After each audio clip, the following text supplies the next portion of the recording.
Gentlemen, welcome back to the Tiege Hanley Starting a Business Building Brand Vlog. This one, big number 350. So I got a little surprise for you today. We're taking a road trip over to Salon Posta to sit down and talk to Courtney. Courtney is the manager. She is also Tony's wife. Tony is the business partner with Steven and myself with the business. Courtney has basically been the manager of Salon Posta from day one. And she's also now kind of like an entrepreneur because this is kind of her first business venture. And so I thought it'd be really cool and possibly good information to go and sit down with her, because literally when she started, you know, with the salon, she had like no experience whatsoever. And she kind of like just got pushed in the deep end. And so I thought it'd be pretty cool. Go over to the salon, check in, and really sit down with her.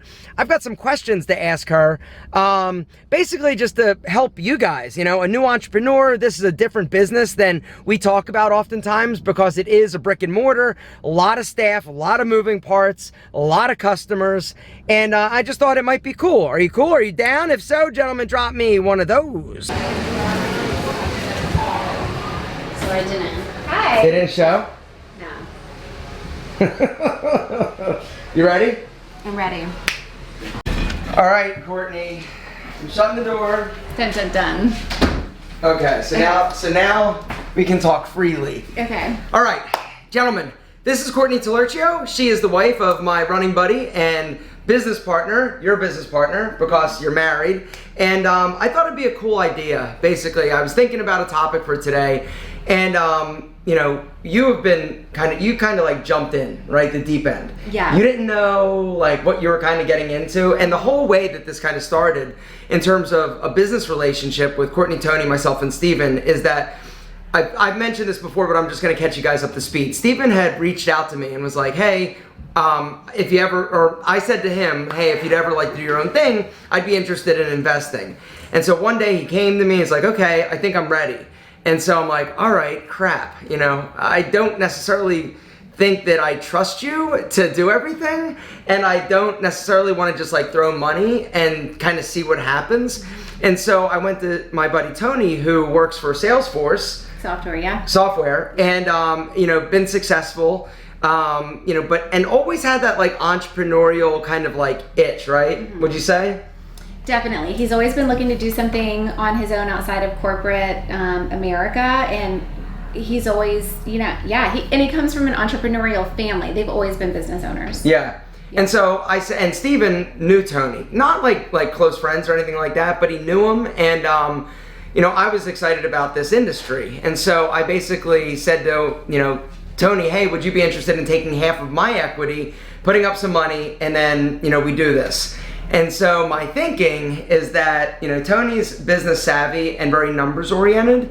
And I was thinking, because you were kind of like transitioning from, you know, motherhood, real estate, right, to like what's next. Right. And so the thought was, well, maybe Courtney can go in and be like an assistant manager at the salon, just so that somebody's paying attention to the money and the operations that I trusted and that Tony trusted and that, you know, Steven would get along with, because that's been a learning, right? Mm-hmm.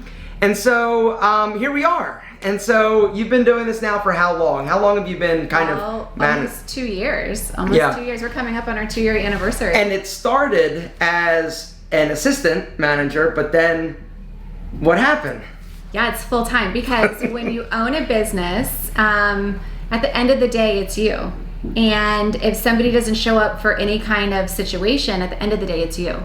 And, you know, employment comes and goes, so your level of participating in the business ebbs and flows with that. Right? We also, when we started, we hired, because you had no experience in Zero. Like the hair salon industry or Zero. This business or really managing people.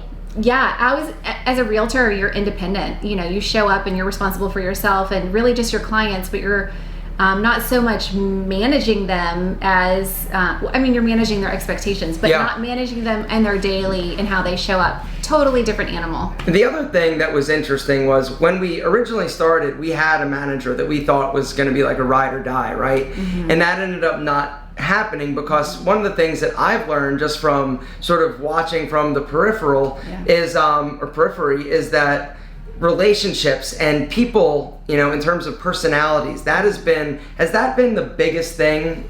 Like, okay, so I've got questions actually. Yeah. So number one, Okay. how are things going?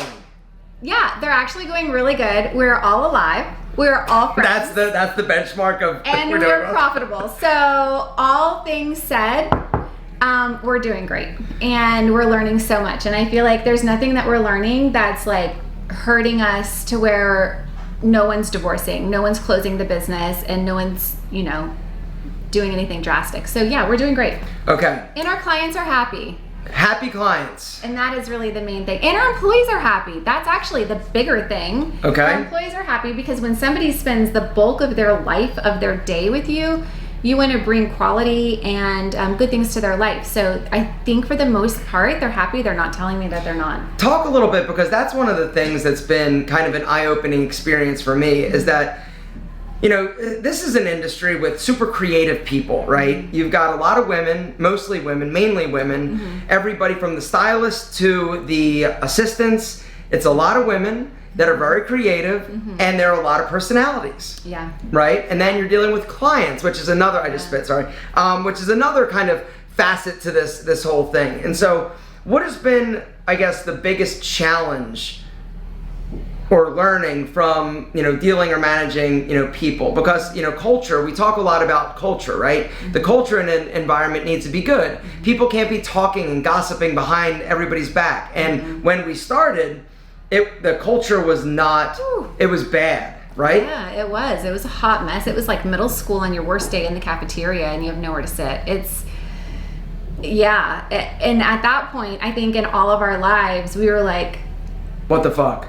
What did we just do? What are we gonna do? Woo, but we were in it together, so I think that's kind of like, that was good. But it was just because it wasn't a world that we had ever been in before. Not that it's a bad world, it's just different from where we're coming from. And so, but I think, so to unpack that, I think really talking with everybody and finding out, what are your values? What do you want in life? What do you want on your daily? And how can I get you there, meet that, and have you excel in your day? Because if you're happy and excelling, the business is happy and excelling, and then your clients see that. So, and if you're miserable, people see that as well. And they do, and those people are not with us anymore. And we've also lost people that we thought, and this was, I guess, one of the hardest things that I had to deal with. When we spend so much time, because one of the things that you and Steven do is really work on the education, right? Continuing to educate, the staff and the stylists by hiring and bringing in people on, the weekends or their time off in order to do classes on like highlights or, cutting or, whatever. And so we really spend a lot of time and energy in the educational process of making sure that our staff is like top of the line, right? Yeah.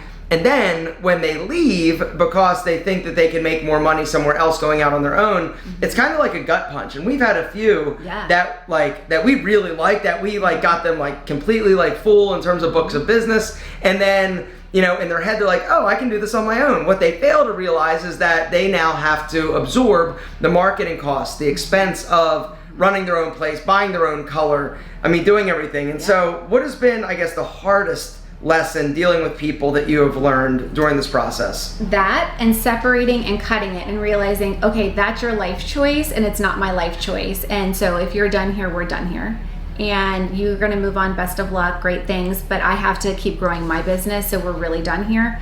And really just cultivating an environment here where people want to stay, and it does tick off all the boxes on their list. Are they getting education? Are they getting a good, healthy work environment? Do they feel good with their clients? Do they feel good coming here? Do they have good things available to them? Snacks, break rooms? Can they take vacations?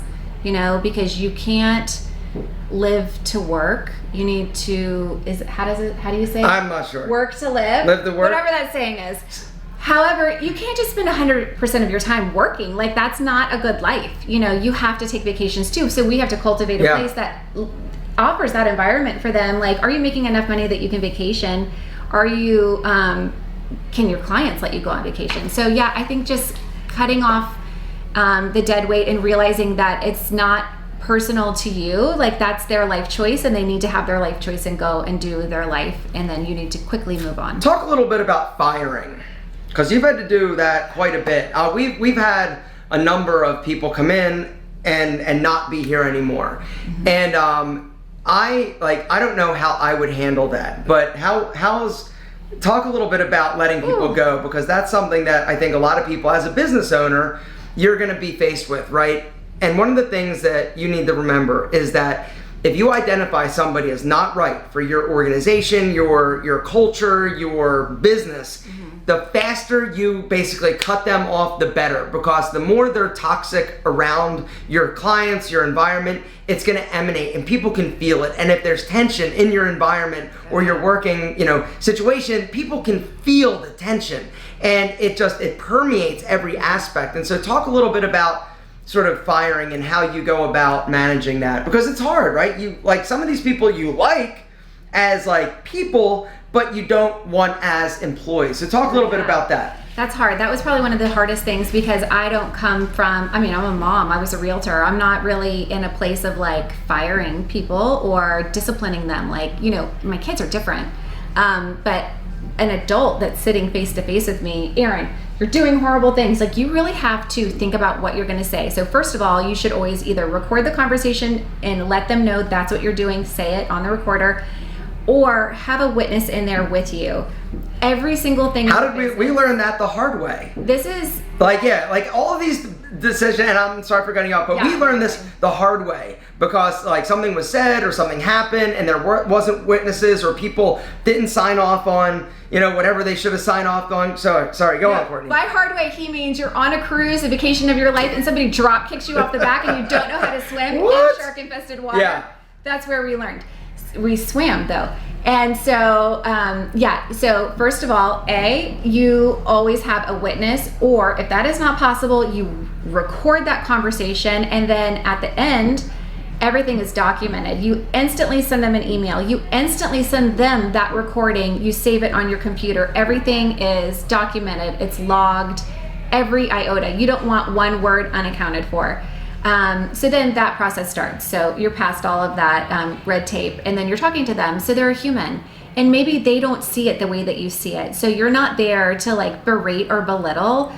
Really, you just have to bring up, and this was a learning. I spent many nights firing and being in tears for days and like gut wrenched. I actually was just in that situation with somebody that I let go, and I was gut wrenched for probably 3 days, really second guessing my choice, until some other stuff within the salon came out and I heard the details, and I thought, I'm 100% right. I did the right thing, done. So, but don't beat yourself up. If you have an instinct of fire in your gut that says this is not right, it's really not right, because otherwise you would not feel like that. You would feel like this person's going to be amazing, do amazing, is amazing. If you don't feel like that, then you're probably right in your initial feeling. So you're in there, you don't want to beat them down, you don't want to berate them, belittle them. You just say, look, when we hired you, here's our values, and here's where we're missing the mark on both sides. So I think at this point, let's part ways. And so for us, we always try to find them another situation that they can go to. They have rent to pay, they have families. We're not here to leave anybody in the lurch. We want to be kind. And that was somebody did that for me. I got fired when I was younger. I was a jackass. And somebody actually found me another position and slid me in there, and I was so grateful. Not till I was older though. So that's something that I always wanted to bring to the table, and Steven's very like-minded on that, and he is so good about saying, well, here's a list of like 6 salons, and I've already called 4 of them for you. They're expecting you. And we feel very good that our people that have left and it came as a shock, they instantly were working within a week.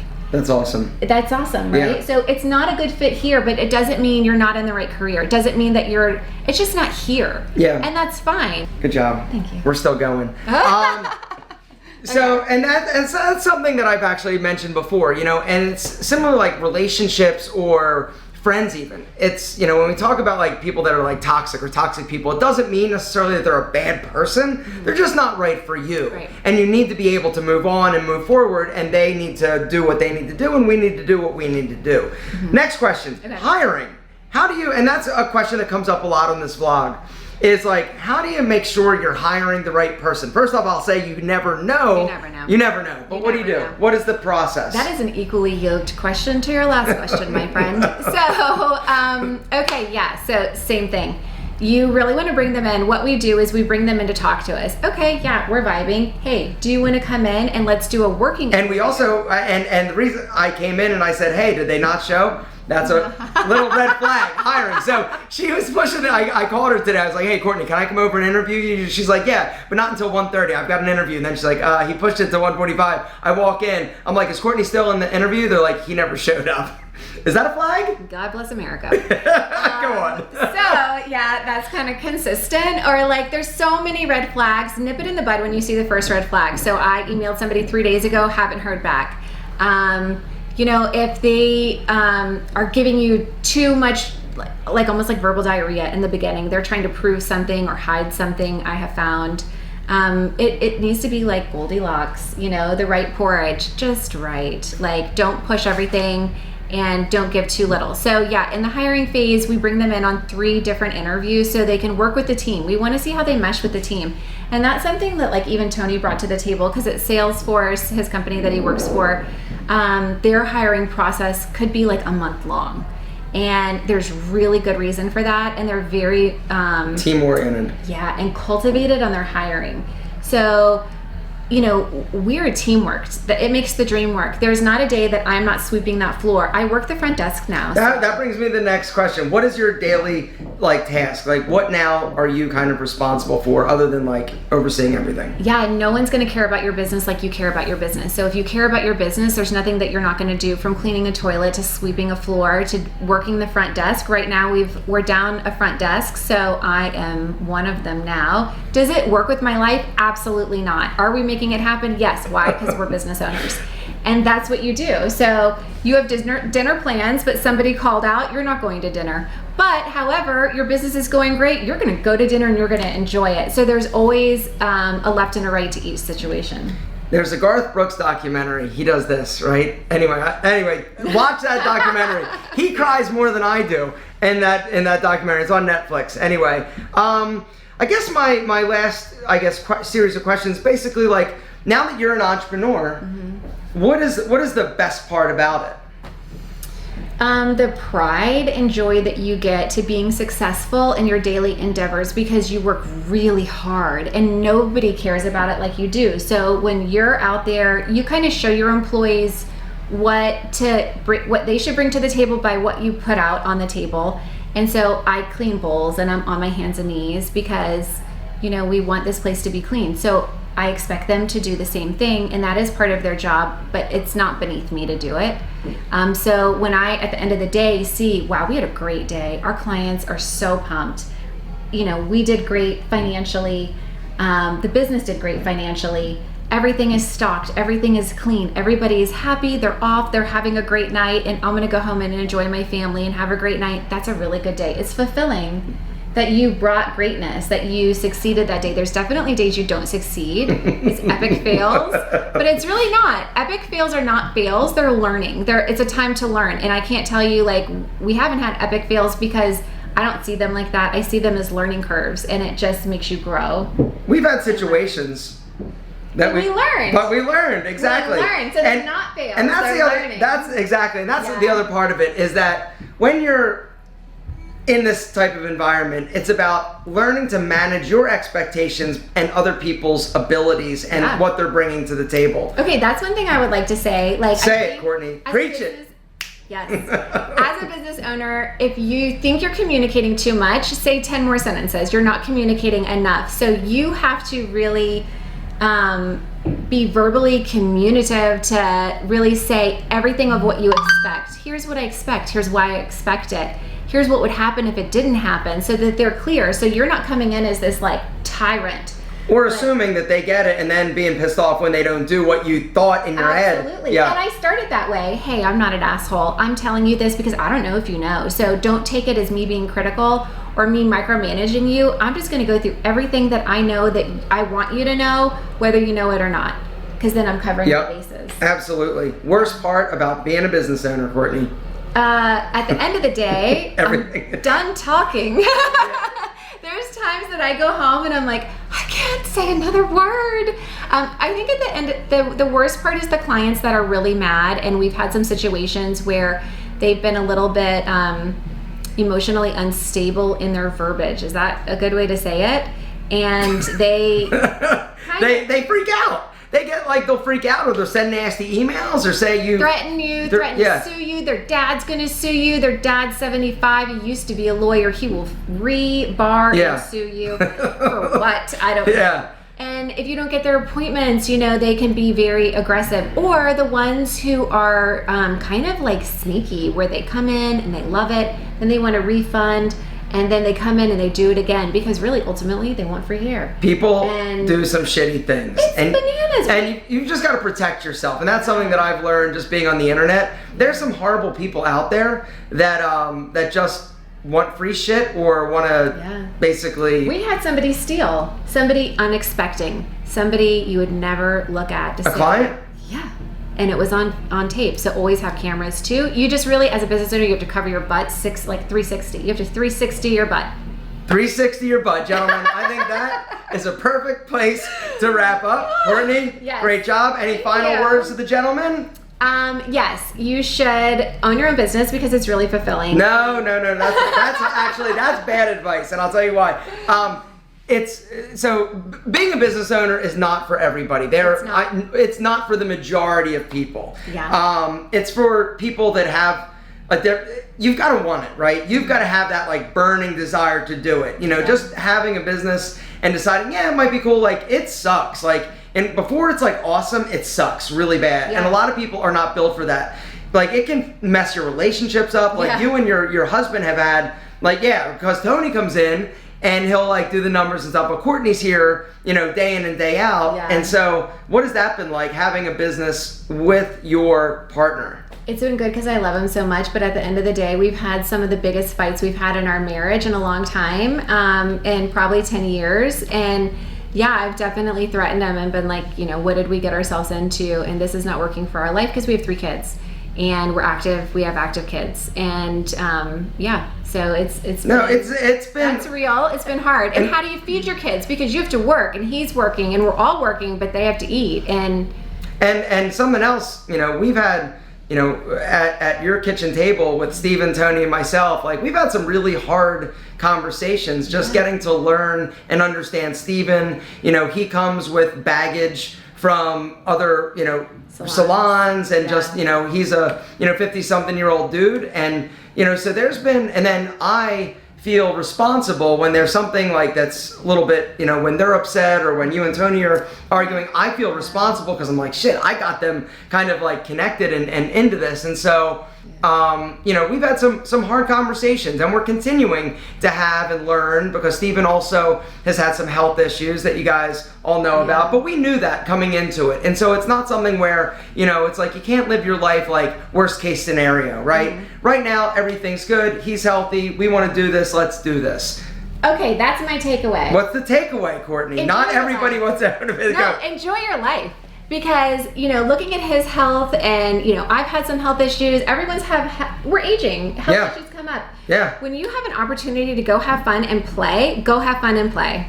And go see the sky and the sun and do what makes you happy. Take that opportunity and go and have fun. Because you never know. Tomorrow is not guaranteed to anyone. Gentlemen, that is where we're going to wrap things up. Courtney, you're a rock star. You're a rock star. SalonPosta.com. Gentlemen, if you're ever in the Atlanta area, why don't you come, hit that link down below, make an appointment. You got to book it, though, because you can't just walk in. The staff here, thank God, is super busy. And we're booked how many weeks out now? Oh, like 3 months. But not, you know, we can get you in. We can get you in.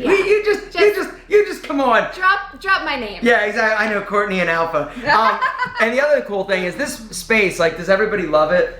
Loves it. And there's room to grow. And there's room to move. So come check out our space for sure. It's super cool. Gentlemen, that's where we are going to wrap things up. That's it. That's it. Great job. See ya. Gentlemen, bye. Oh, if you have a business question down below, start with business question and ask it. Next week, I'll get to some of them. This week was monopolized by Courtney. Thanks. Glad the guy canceled. I'm Emily. I'm a manager here at Salon Posta. And my biggest red flag when I'm interviewing someone, I always ask people, what are you good at? You know, why should we hire you? And too many times people say, I don't know.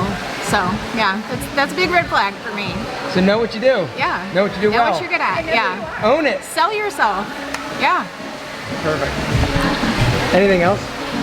I don't know. Okay, the other biggest thing, if you do not dress up for your interview, just don't even show up. Like, we have literally had someone come in workout clothes, and that was like, no, right off the bat for me. Like, you have to show that you care. So I often say that the interview, that's the best it's getting, right? If you don't show up for the interview looking good, like, it's not gonna get better when they actually start. Like, that is the best they're gonna do, right? Amen? Ladies, later. Bye.